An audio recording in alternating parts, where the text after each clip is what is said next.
Bienvenidos a Lo Simple No Vale. Hoy tengo el placer de contar con Paloma Cervilla. ¿Qué tal estás, Paloma? Hola, ¿qué tal? Encantada de estar aquí otra vez con vosotros. También tengo el placer de contar con Inma Lucas. ¿Qué tal estás? ¿Qué tal? Buenas tardes. Y bueno, Gabriel Sanz, ¿qué tal estás? Bien, bien. De entrada de año, sí. Vamos a hablar sobre actualidad política nacional. Lo primero, muchas gracias por vuestro tiempo y por pasaros por aquí. Voy a empezar por ti, Paloma. Vamos a hablar de García Ortiz. ¿Qué te parece que han imputado a García Ortiz y todas las noticias que van saliendo sobre ello? Bueno, yo creo que hay que esperar un poco a que la justicia dictamine, a que haya una sentencia, porque hasta ahora, bueno, pues tenemos a un presunto fiscal general del Estado que ha podido cometer un delito. A mí, a la espera de esa sentencia judicial, que creo que es lo más importante, y de que las pruebas tengan un respaldo judicial, creo que es una situación muy dañina para la democracia española.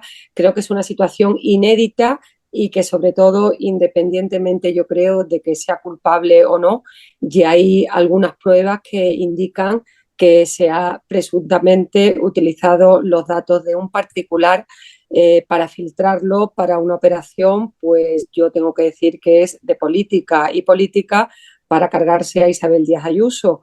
Ahora lo que hay que dictaminar quién ha producido esa filtración, por qué llega al Palacio de la Moncloa, como parece ser que ha llegado, y para qué se le filtra al portavoz del PSOE en la Asamblea de Madrid.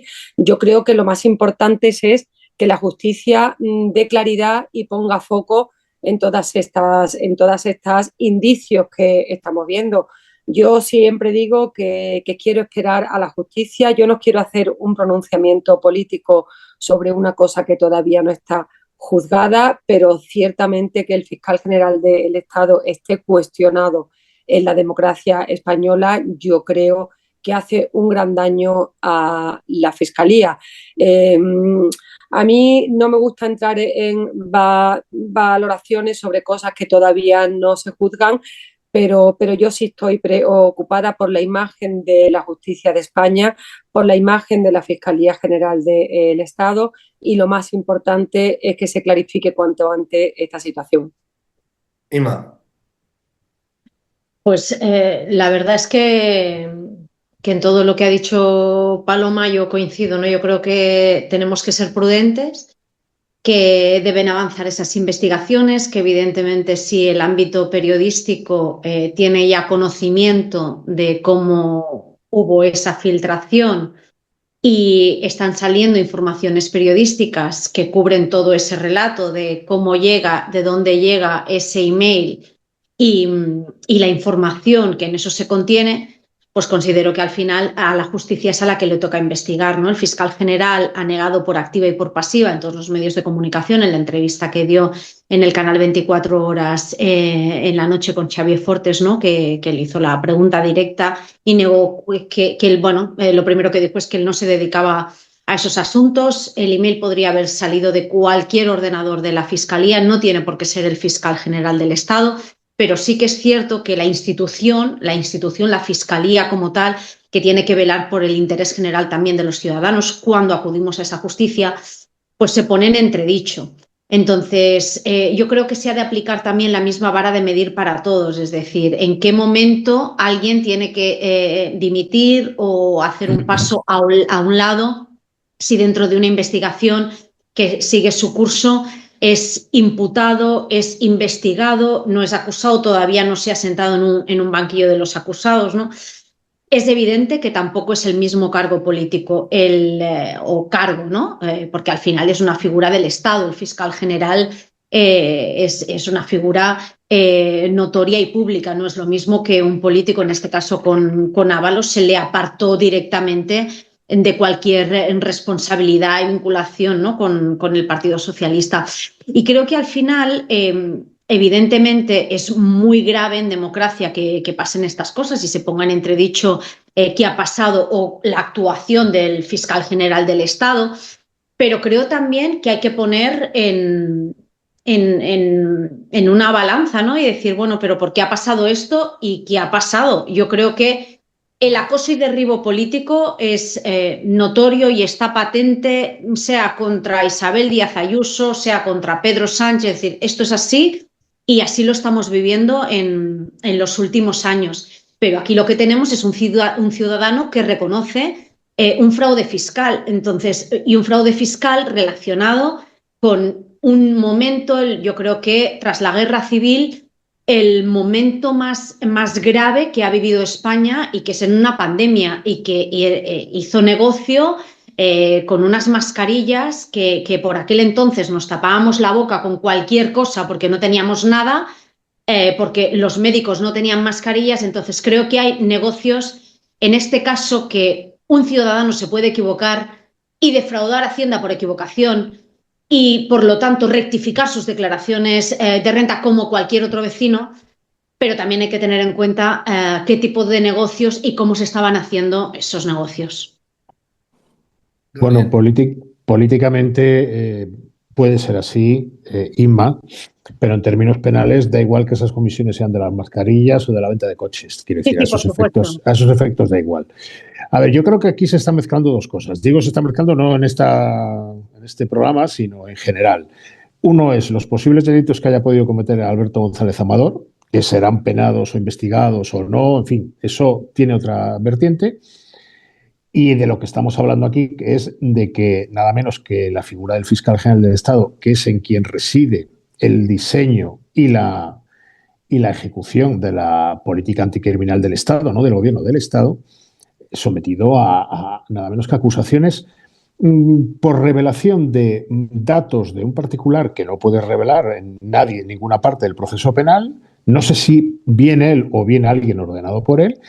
Y como este proceso ha ido cogiendo forma conforme las semanas, ahora también hay sospechas de que él borró mensajes de su móvil y que pudo cometer un delito de obstrucción a la justicia. Es decir, yo creo que políticamente la situación del fiscal es, a mi juicio, cada día más insostenible. Entonces, bueno, puedo entender que el gobierno quiera, por alguna razón que a mí particularmente se me escapa, mantenerlo, pero en otras circunstancias el fiscal general hubiera tenido que dimitir o dejar su cargo, porque claro, yo es que le veo a él en lo personal y sobre todo al gobierno en lo político en un callejón sin salida. Es decir, bueno, parece que lo van a imputar, parece que lo van a imputar, no, está imputado, va a declarar el día 29 y parece que le va a abrir juicio oral. O sea, imaginaos la escena, salga inocente o no, del fiscal general ante el Tribunal Supremo, con todo el boato y la circunstancia que tiene eso, que va a recorrer toda Europa. Hombre, yo no sé, imagino que la Moncloa, que tiene grandes asesores en comunicación, se lo tienen que estar pensando, no sé si es la mejor imagen para un gobierno, para cualquiera, para esto, para cualquiera, porque esto es inédito en democracia. Y vamos a ver exactamente cómo acaba esto. No te quiero contar días si encima va al final a una condena, que puede ocurrir en un momento dado. Bueno, pero esto, ¿alguien ha pensado bien los efectos políticos de todo este recorrido que estamos viviendo? Porque si él se aparta mañana de la Fiscalía General del Estado, y ha habido gente que ha dejado la Fiscalía General del Estado por bastante menos, pero por mucho bastante menos que esto, pues aquí pacientes por gloria. Es decir, bueno, pondrán a otro fiscal general del gobierno, para otro, el Congreso le dará el visto bueno y ya está, no tiene más, ¿no? No entiendo, fíjate, lo que menos entiendo aquí en este momento, o fijaros, lo que menos entiendo es la actitud numantina del gobierno, salvo que el fiscal general sea un saco terrero para que no salte, como dice el auto del magistrado del Tribunal Supremo, Ángel Hurtado, a la presidencia del gobierno este escándalo. Es que no cabe otra explicación. En el auto, estabas diciendo, Gaby, que refería al auto de imputación del fiscal general del Estado, que cuando se lee, yo me lo he leído, hay una constatación de mensajes entre el fiscal general del Estado, la Fiscalía Provincial de Madrid. Eso es incuestionable. Que había un interés, por lo que sea, de filtrar el acuerdo que intentó llegar el novio de Isabel Díaz Ayuso con Hacienda, es evidente. Eso no lo puede quitar nadie, independientemente de la sentencia judicial que haya. Yo creo que hay hechos clarísimamente, los WhatsApp están ahí, el borrado de los WhatsApp por parte del fiscal general del Estado está ahí, El cambio de teléfono móvil del fiscal general del Estado está ahí. Esas son pruebas evidentes. Otra cosa es que hay una sentencia judicial que yo ahí hay que esperar, pero que hay pruebas evidentes de que algo pasó ahí, yo creo que en eso coincidimos todos. Que Lobato, que Juan Lobato, el portavoz del PSOE en la Asamblea de Madrid, fue al notario a denunciar o por lo menos a dejar constancia de que le querían pasar un documento que era privado, está ahí. Que hay una operación de Estado que habrá que ver quién la ha puesto en marcha para arremeter contra Isabel Díaz Ayuso, creo que es claro.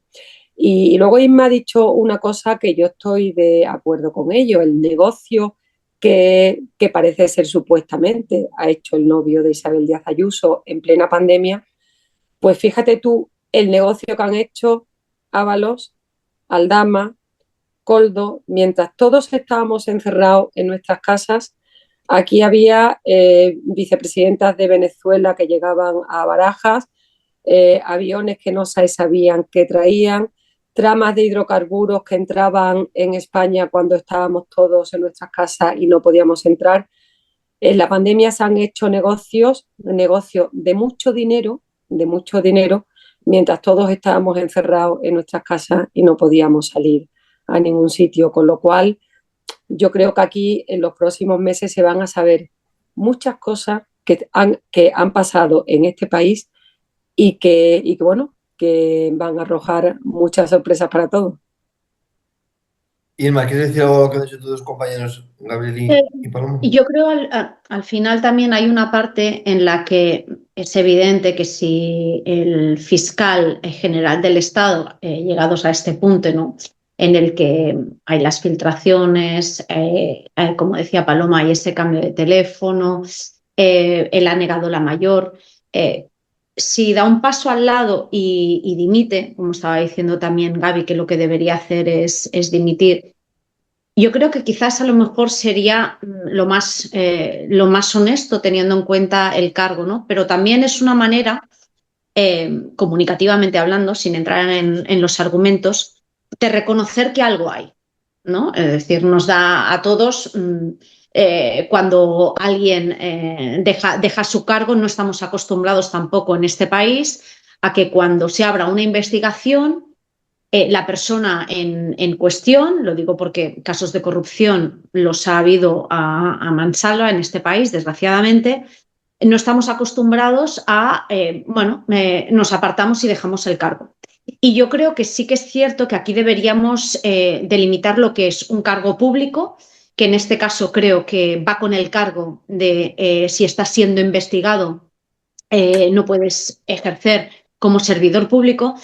Y en este caso, como funcionario del Estado, también creo que las vías y los procesos son totalmente diferentes. Y yo creo que también si se perpetúa ahí es porque tendrá la capacidad de demostrar que por mucho que haya habido un cambio de teléfono móvil, pues que él no ha tenido nada que ver en esta filtración, que además somos periodistas y sabemos que las filtraciones también están a la orden del día. Yo durante unos años hice tribunales y sucesos y cada viernes los periodistas íbamos a la fiscalía antes de ir a los juicios a la audiencia de Barcelona y vamos a ver qué es lo que se sabe o qué es lo que nos dicen.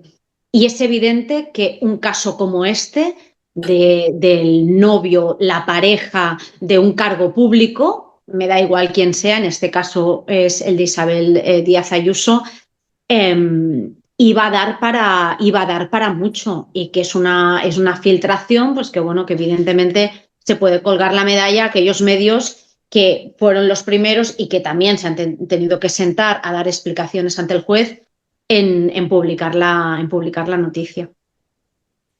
Pero fíjate, yo es que creo, Inma, que el cargo del fiscal general, de cualquier fiscal, pero del fiscal general es un cargo diferente al que pueda ser un concejal, un diputado. Es decir, el fiscal general es el que lleva la política anticriminal. O sea, tú imagínate la escena de la fiscal del Tribunal Supremo en el juicio oral contra su jefe. O sea, la escena es kafkiana, no, lo siguiente.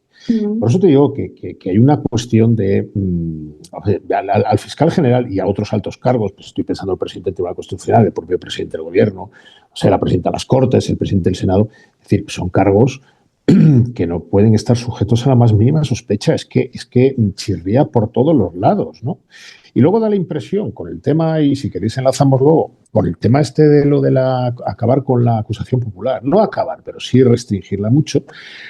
Que el gobierno está dando la sensación de que como no parece que pueda doblegar a una opinión pública en los tribunales que cree que hay materia delictiva en algunos casos, que es el fiscal general, la esposa del presidente y tal, pues si no lo hacemos por la vía A, lo hacemos por la vía B, que es intentando cercenarlo y encima metemos una disposición transitoria en esa reforma de la acusación particular, acusación popular para hacer retroactiva la reforma, que es algo que el principio de irretroactividad de las leyes es consustancial, ¿no? Primero, yo tengo serias dudas de que esto Europa no diga nada. O sea, yo creo que aquí hay mucha materia. Y para empezar, tengo serias dudas de que se apruebe, porque yo creo que hay muchos grupos en el Congreso que no están dispuestos, no solo el PP o Vox, que evidentemente es la oposición, y la oposición siempre grita mucho, esto es así, está en el manual. Pero es que aquí hay una sensación de que parece que todo vale para intentar salirnos con la nuestra, la que sea, que, oye, yo creo que hay que darle una pensada. Decía Inma, todavía no se sabe si hay pruebas o no. Hombre, yo creo que la secuencia de los acontecimientos es tremenda. Es que el borrado se produce cuando el juez ya está investigando al fiscal. Y se produce el mismo día en el que el juez ordena a la UCO que vaya a la Fiscalía, a Fortuny, y en ese momento se produce el borrado. Es que, oye, en blanco y en botella, pues, como nadie se chupa el dedo, hombre, chico, parece lo que es. O sea, no sé si es lo que parece, pero parece lo peor, vamos. Inma. Pero solo un apunte, pero es directamente el fiscal general del Estado quien da el enter de ese envío de ese email, porque no, honestamente claro, no te sé responder, pero estamos en ese punto, ¿no? Al final todos sabemos que las investigaciones, que si la IP del ordenador, que tal, es decir, se puede saber de qué ordenador, entonces, pero no, sí, no, se acabará sabiendo de dónde, se acabará sabiendo, ojo, y se acabará sabiendo con quién habla el fiscal general y a quién le whatsappea. Se acabará sabiendo seguro. Porque los WhatsApps con la fiscal de provincial los tiene ya el juez y de ahí se deduce porque lo cuenta ella misma. Bueno, de hecho, al fiscal de delitos monetarios, a Julián Salto, lo sacan del palco o del estadio metropolitano que estaba viendo un partido del Atlético de Madrid. Quiero decir que el origen de la filtración solo pueden ser dos. El abogado de ¿cómo se llama esta mujer? De Alberto González Amador o la fiscalía, que son las dos partes que estaban en la negociación. Una negociación que no sé si es secreta, no sé si utilizar la palabra secreta, pero sí es reservada porque los datos de Hacienda y de todo este tipo de procedimientos son confidenciales para cualquier particular, no solo para el novio de Ayuso. Entonces, solo hay dos fuentes. Hombre, a mí me cuesta mucho creer, y con todo el respeto a los compañeros del País o de la SER o del diario.es, que el novio o el abogado del novio de Isabel Ayuso le haya pasado al diario.es el email. O sea, me cuesta muchísimo creerlo. No sé, igual sí, pero me cuesta muchísimo creerlo, ¿no? En términos de verosimilitud de un relato, ¿no? De que como aquí está en el origen de todo el tema del relato, a mí me cuesta muchísimo creerlo. Hombre, yo creo que también hay que situar la filtración y lo que se está produciendo con el fiscal en el contexto.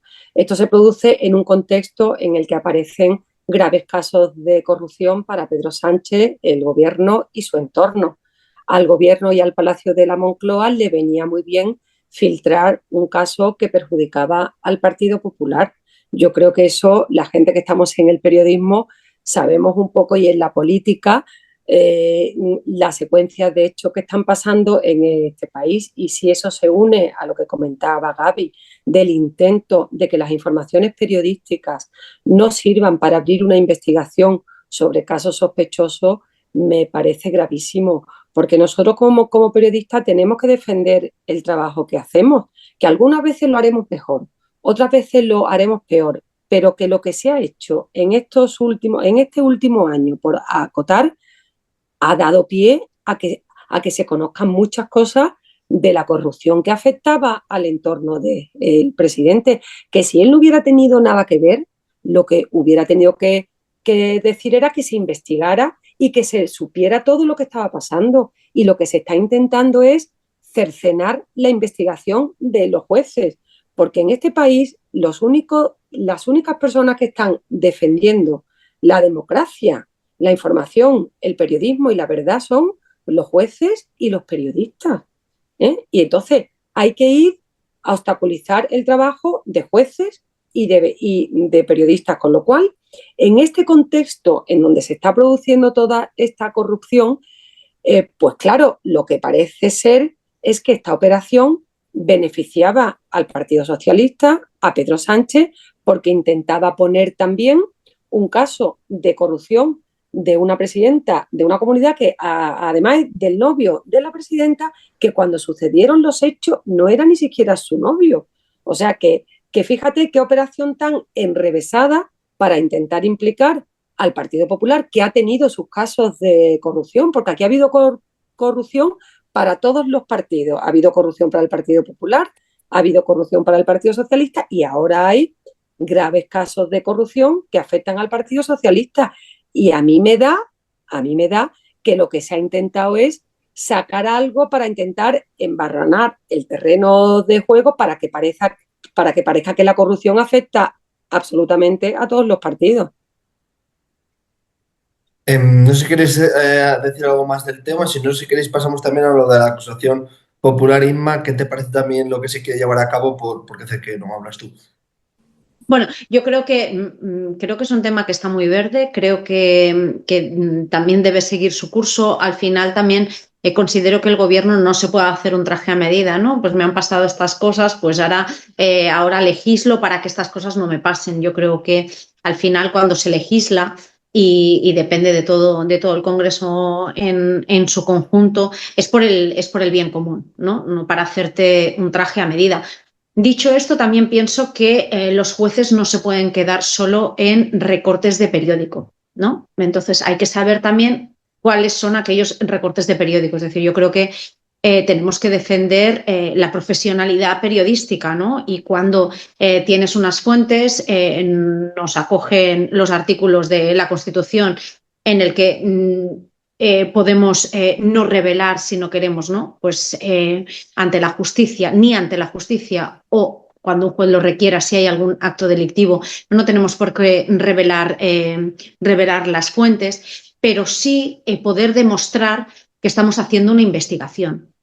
Entonces, hay recortes de diario en los que detrás se ve a la que lees el enunciado de la noticia, en los que no hay ninguna investigación detrás.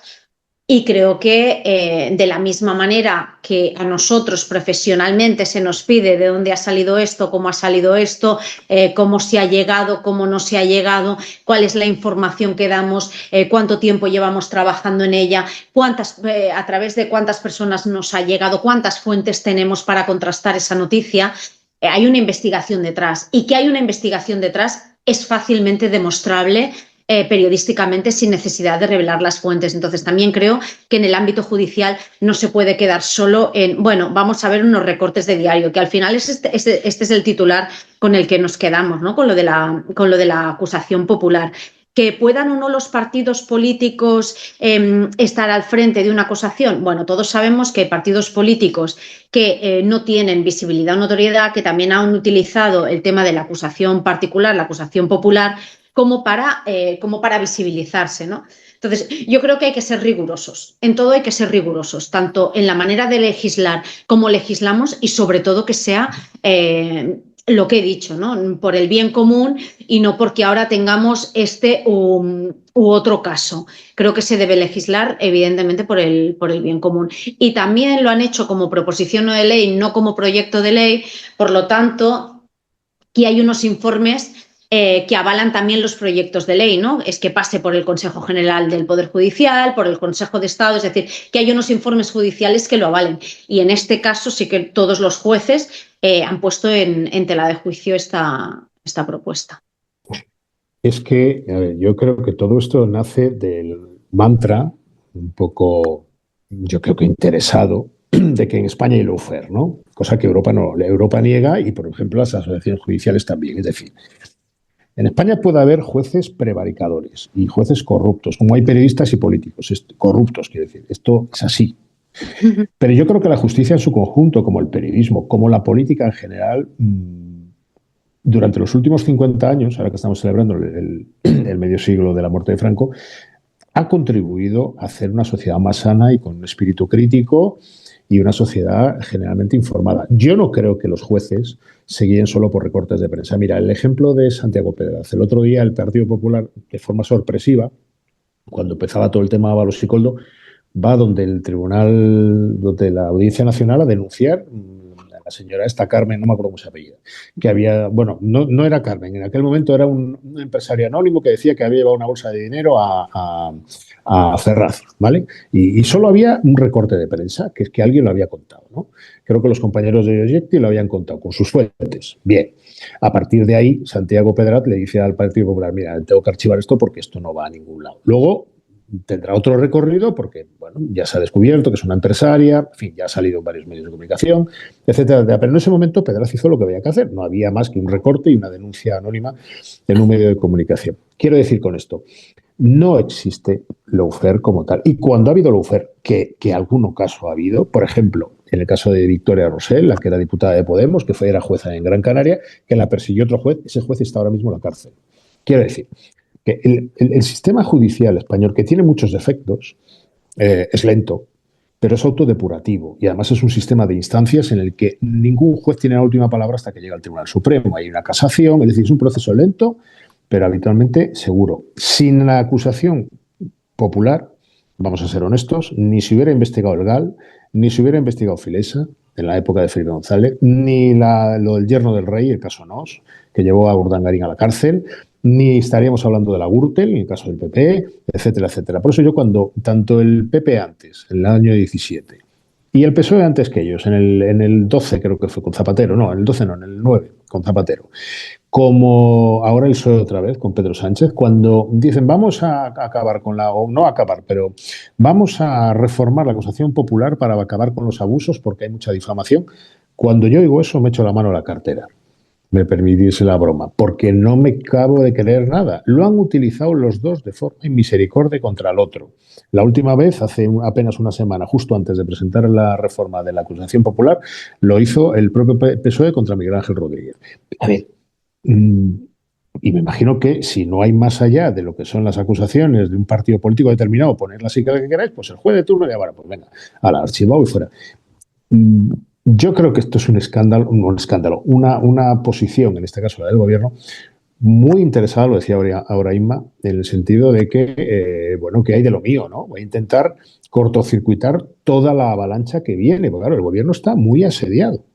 Pero muy asediado no solo por el tema del fiscal general, es por el follón de Ábalos y Coldo, por Aldama, por el tema del hermano del presidente, por que no sabía el otro día, cuando vimos todos los famosos vídeos, cuando estaba compareciendo ante la juez, no sabía ni dónde trabajaba, ni cuál era el fondo de armario, por decir así, de la oficina en la que estaba trabajando y él dirigía. En fin, quiero decir con esto, me parece que hay que dejar trabajar a la justicia. Creo que cuantas menos interferencias se produzcan por parte del gobierno, de este y de cualquiera, mejor.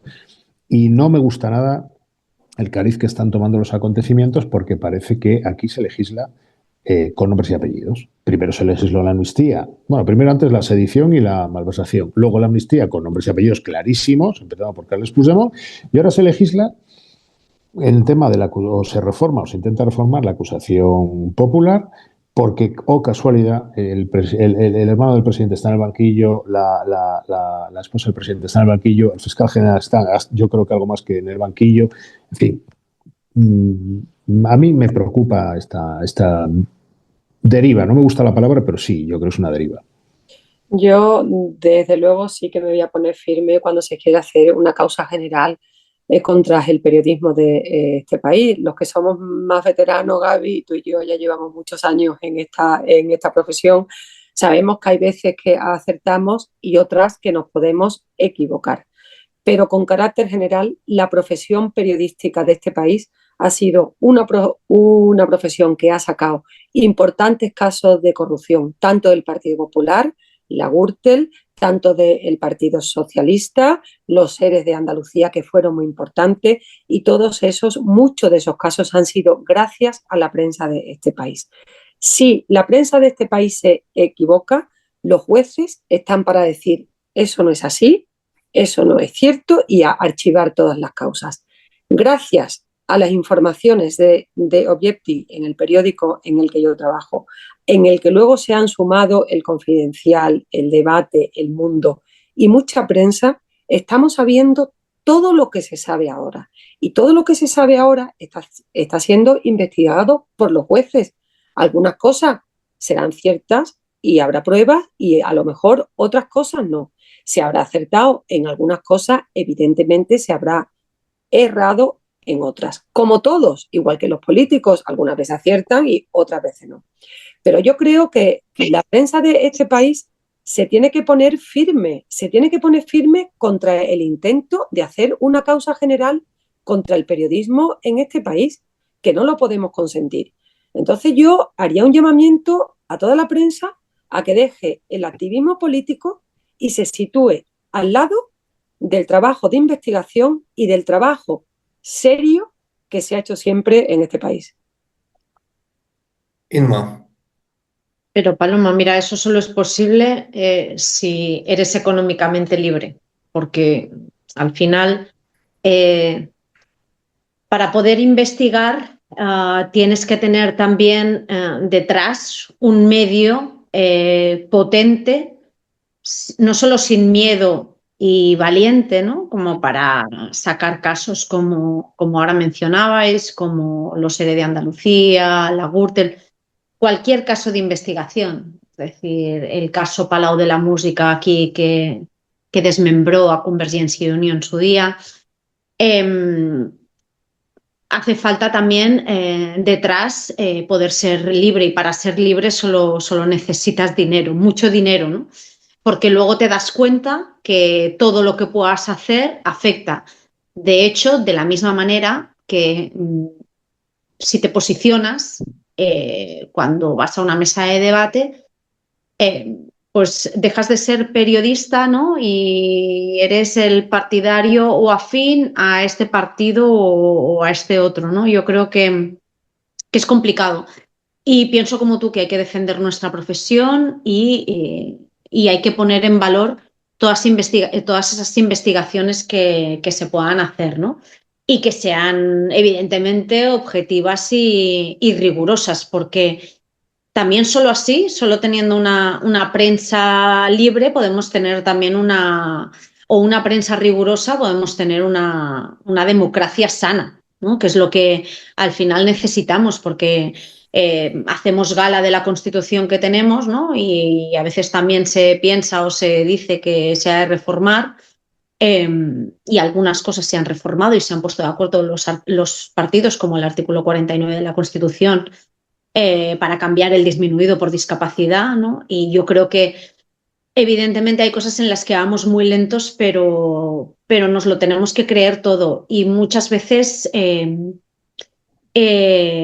la zarpa política en general, y sin señalar a nadie, pero el zarpazo político también frena muchas cosas. Sí, todos tenemos, a ver, en el fondo todos tenemos un corazoncito, todos tenemos ideología y tal. Mira, yo lo del tema de la objetividad, un debate que ha sacado Inmar, yo no creo como tal en la objetividad, en el sentido científico de la palabra. Sí quiero la honestidad del profesional, que más allá de su línea editorial, de cómo él trabaja, pues trabaja con un cierto grado de, oye, lo que estoy ofreciendo, aunque sea desde mi óptica, es una información que está basada en hechos veraces y las famosas 5 W, ¿no? Del periodismo anglosajón. Bueno, yo creo que eso es fundamental.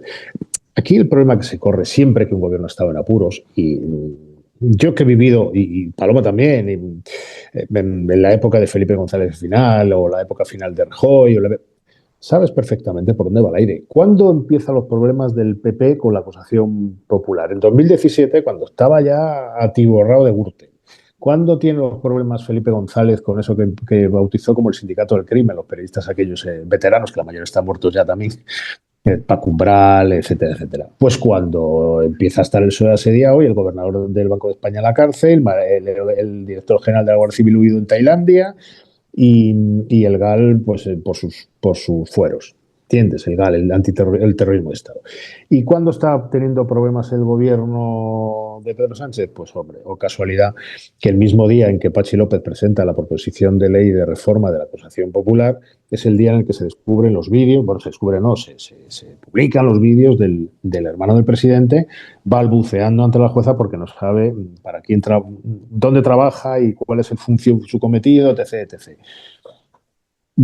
Cosa que a mí particularmente y aquí introduzco un comentario, a mí me sorprendió muchísimo porque es como si no se lleva a preparar la defensa. Pero bueno, eso es un comentario que introduzco. Y dices ya, pues esto en política acaba siempre como acaba, que es con el gobierno enfrentado a los medios, con el que venga, pues cuando le toque enfrentarse al que venga, pues ya se enfrentará y tal. Y yo sí creo que tenemos que ser bastante enérgicos, esto y Paloma tiene razón, bastante enérgicos en la defensa, pero no corporativa del periodismo. O sea, una defensa de la función del periodismo como la función del juez, como la función del político, que decir, aquí cada uno tiene su papel. Es decir, no es cierto que en este país haya un lawfare en el sentido de que aquí se esté persiguiendo a nadie por su ideología. No es verdad. Yo creo que no es verdad. Ha habido excesos con Podemos, los ha habido. Pero, ojo, los excesos con Podemos de la famosa policía patriótica están siendo investigados en tribunales. Quiere decir, oye, al final aquí todo se sabe. Ha habido un ministro de Interior que ha estado imputado, ¿me entiende? Y otro ha habido hace muchos años, hace 30 años en la cárcel por estar en el terrorismo de Estado. Estoy pensando en Barrio Nuevo. El sistema, en definitiva, yo creo que tiene instrumentos de depuración, sin necesidad de que ningún político venga a contarnos cómo es esto del lawfare y de los bulos, pero hay una cuestión previa, y con esto acabo. O sea, nadie cuenta más bulos que un político, porque un político no es un señor que haga información, es un señor que hace propaganda y sus gabinetes de comunicación igual. Esto es así, para contribuir al relato que más le conviene a sus intereses electorales. O sea, el político no opera en condiciones de, como se suele decir, a 0 grados. A 0 grados, 0 humedad, no. Está sometido a las presiones, está sometido a los intereses, a las encuestas que no le van bien, etcétera, etcétera. Y si le conviene hacer esto, pues hará esto y se intentará llevar por delante lo que sea, que es, creo, lo que está pasando ahora, un gobierno que está en apuros, como antes estuvieron otros. Sí, yo quería hacer una matización a lo que decía Isma, de que se necesitaba dinero, que los medios necesitaban dinero para hacer el periodismo de investigación. Yo fíjate, en eso sí que discrepo. Yo estoy en un digital medio de Oyepti, que tiene pues 3 años de vida como periódico nacional, 10 como periódico, y con un presupuesto bajo ha conseguido marcar la agenda de este país en el último año, porque los grandes casos de corrupción en este país han surgido en mi periódico y no tenemos un gran presupuesto. Se hizo un trabajo de investigación hace un año, creo que fue, o 2, de Ketty Garat, sobre la vida disoluta del exministro Ábalos, que a mí la vida privada de la gente no me interesa nada, ni me importa, pero porque se sabía que detrás de esa vida disoluta había otra cosa, como se ha visto ahora, que con dinero público pues se han pagado pisos de relaciones personales, en las que yo ni entro ni salgo, de exministros. Se han comprado chalets, se ha contratado a esas relaciones personales en empresas públicas con salarios públicos. En eso sí hay que entrar. Yo, fíjate tú, creo que el periodismo de investigación, que yo tenía la apreciación que tenías tú, que hace falta dinero, ¿no? Dinero para pagar todo eso, se puede hacer con unas estructuras medias y de hecho se ha hecho en este país con periódicos. Los grandes periódicos nacionales se han sumado más tarde a las investigaciones que ha hecho de Oyepti, Voz Populi, El Debate o El Confidencial, ¿no? Que yo creo que hemos sido los grandes medios que hemos encabezado todas esas investigaciones. Hemos tenido que pagar un precio y el precio ha sido que somos bulos, que somos fango, y eso para mí ha sido muy duro asumirlo. Yo reconozco que después de una trayectoria de 35 años en el ABC, pasar a un medio y que de repente me haya convertido en pseudoperiodista que mi medio sea un pseudomedio y que informaciones que yo escribo exactamente igual que hubiera escrito en el ABC se han convertido en pseudoinformaciones, es muy duro. Yo creo que se puede hacer un trabajo de investigación en este país sin grandes fortunas y sin grandes presupuestos. Y yo hago un alegato sobre los medios digitales de un tamaño medio que están haciendo en este país un trabajo, a mi juicio, excepcional. Yo no he vivido en 35 años de profesión la edad de oro del periodismo de investigación en este país, por mucho que algunos intenten ver que somos fango o que somos mierda incluso, que es una palabra muy dura y que yo creo que ya ha dejado de calar entre los ciudadanos. Yo creo que ya hay una sociedad en este país que está empezando a ver que realmente se hace un periodismo de investigación y que no somos bulos, que no somos fango y que no somos pseudoperiodistas. No sé si puedo hacer una apreciación, Sí, porque estando muy de acuerdo contigo, Paloma, yo no me refería al coste que supone hacer una investigación en sí, ¿no? Porque al final tienes que dedicar a una persona, evidentemente ese periodista en función de sus fuentes va a poder conseguir más o menos información. Me refiero a la capacidad económica del medio para tener la valentía de publicar según qué, a sabiendas que según lo que publique hay subvenciones que no le van a llegar, porque no le van a llegar. Porque va a haber un cierre de grifo si vas en contra de alguien. Y es que eso, desgraciadamente, es así. Entonces, viva la investigación, no solo en el ámbito político en el que estamos hablando, en cualquier ámbito, cualquier investigación empresarial, cualquier investigación del ámbito delictivo. Que se apueste por ello. Y luego, en cuanto al tema de nuestra profesión, yo creo que tenemos un problema en el ámbito periodístico, en la profesión en general. Pero ese es otro debate también. Desde el momento en que hay los colegiados, una diferenciación que no hemos conseguido en el ámbito estatal, tener un colegio profesional de periodistas que nos represente, que en Madrid es uno, en Madrid, en Cataluña es otro, no hay esa unidad. Entonces, a la proliferación de medios, evidentemente, alguno más que otro va a ser más profesional, pero flaco favor nos hacemos si entre nosotros ¿no? Pues nos empezamos a llamar mierda y pseudomedios cuando hay toda una trayectoria y al final que los medios se definen por ellos mismos, y yo creo que también que la gente no es tonta, ¿no? Pero es mezclar ahí toda una serie de cosas, y creo que cuanto más potente también es o cuanta más fortaleza tiene un medio de no necesitar esa inyección económica por la parte pública, ¿no? Y que le viene por la privada, y pues también creo que más libertad puede tener como para poder publicar según qué información, que evidentemente no va a hacer gracia al gobierno, a la oposición o a quien sea.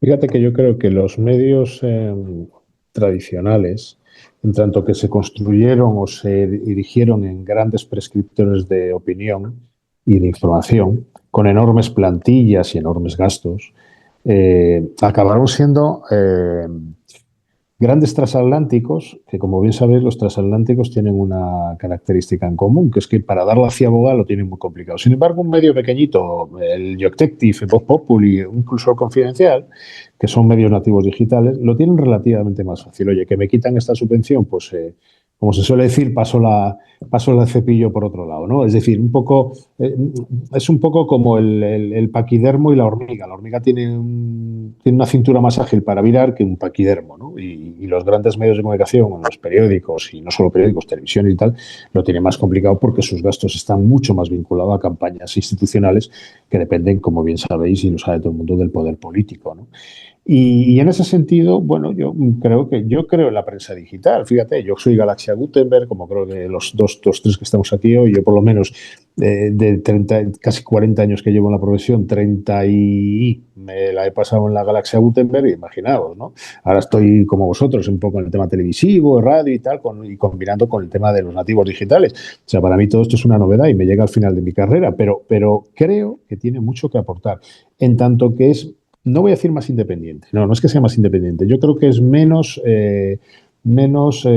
presionable, fíjate bien lo que te digo, por los poderes políticos de turno, que un enorme medio de comunicación que tiene 200 periodistas, 800 corresponsales, una rotativa y un gasto fijo al encender la luz todas las mañanas de 1 millón de euros. A eso me refiero. Pues mira, Gaby lo ha explicado muy bien. Gaby, has hecho una explicación muy buena de lo que es un medio digital y lo que es un medio tradicional. Lo que decía Isma, fíjate Isma, de Objective no recibe, y lo cuento porque el director Álvaro Nieto lo ha contado de ahora, que hemos tenido tantas presiones, no recibe un solo euro del gobierno, de ningún ministerio y de ninguna empresa pública.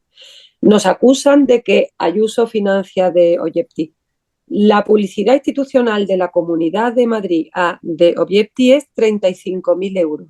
Ni para el sueldo de un redactor. Fíjate tú la independencia que tiene de Objective, la independencia que tiene, que 35.000 euros nos acusan de que Ayuso financia de Objective. Y es lo que dice Gaby, tenemos la libertad de que si no nos dan uno, pues picoteamos un poquito de allí, un poquito de allá, un poquito, y así estamos en este medio de un nativo digital medio independiente, que allí estamos un grupo de gente, cada uno que tiene su ideología, porque yo sí que creo que los periodistas tenemos ideología, Sí. No somos neutros. Yo tengo una educación igual que tú, vienes de una familia, vienes de una ciudad, pero es verdad lo que decía Gaby, pero hay que ser honesto, que lo que tú escribas sea honesto y limpio. Y luego tú serás conservadora, serás liberal, serás progresista, pues claro que lo somos. No podemos ser unas personas neutras, pero sí tenemos que ser honestos. Y yo creo que esa clave es muy importante para nuestra profesión ahora, que si yo voy a una tertulia como va Gaby o vas tú, y si Feijóo roba, yo tengo que decir que roba. Yo lo que critico de algunos compañeros es que estamos viendo que hay una corrupción en el gobierno y hay un activismo político más que un activismo profesional, porque yo puedo estar en un medio conservador, pero yo puedo denunciar que Feijóo y que la Gürtel existió, y si Feijóo mañana roba o Cuca Gamarra o Ayuso, decirlo en libertad, ¿no? Yo creo que eso es lo más importante, y ahora yo veo que eso no se está produciendo, que la gente de izquierda, que tiene todo su derecho a ser de izquierda, está amparando estas presuntas corrupciones, que hay que esperar a que haya una sentencia, pero nosotros como periodistas lo que tenemos que decir es que se investigue. Pues lo dejamos aquí, os doy las gracias a los tres y espero veros otro día. Venga, un Muchísimas abrazo. gracias. Un abrazo, un saludo, Gracias. Un chicos. Un abrazo. saludo. Gracias. Adiós. Adiós.